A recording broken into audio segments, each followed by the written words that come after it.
সুপ্রিয় দর্শক, আসসালামু আলাইকুম। দেশ এবং দেশের বাইরে থেকে, প্রবাস থেকে, বাংলা ভাষাভাষীর বিশ্বের বিভিন্ন প্রান্ত থেকে খামারি পাগল ভাই ও বোনেরা, আপনারা যে যেখান থেকে দেখছেন দর্শক, অবস্থান করছি জয়পুরহাট জেলার নতুন হাট গরুর হাটে। দর্শক, এই হাট থেকে ইন্ডিয়া বর্ডার 9-10 কিলোমিটার দূর হয়। অনেক সুন্দর সুন্দর কোয়ালিটি সম্পূর্ণ সাহেবাল ব্রাহ্মা জাতের, নেপালি গির জাতের যে গরুগুলি হাটে ওঠে, আপনাদেরকে এই মুহূর্তে দেখানোর চেষ্টা করতেছি।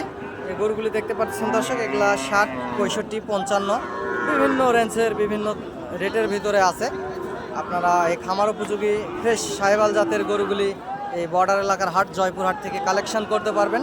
যেহেতু ভারত সীমান্ত থেকে এই হাটটি 9-10 কিলোমিটারের একটা দূরত্ব হওয়ায় এই সুন্দর সুন্দর গরুগুলি আপনারা এই হাটে পাবেন। চ্যানেলটি সাবস্ক্রাইব করে রাখবেন দর্শক। আমি একজন গরুর নিত্য নতুন ভিডিও ছাড়ি।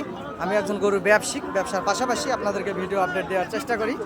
ইনশাআল্লাহ কোনো সহযোগিতা যদি লাগে তাহলে চ্যানেলের স্ক্রিনে দেওয়া নাম্বারে যোগাযোগ করবেন। ইনশাআল্লাহ আগামী 26 কুরবানির টার্গেটে লাভবান হবেন এবং তার আগেও 26 কুরবানির আগেও আপনারা গরুগুলি মোটা তাজা করে বেচা কিনা করতে পারবেন। এই বর্ডার ক্রস ফ্রেশ জাতের শাহিওয়াল এই গরুগুলির গলার ঝুল, লাভি কম্বল অসংখ্য পরিমাণ সুন্দর হয়। গরুগুলো খুব দ্রুত বাড়ে আর কি, যেহেতু ডাইরেক্ট ইন্ডিয়ান বর্ডার ক্রস বাচ্চা।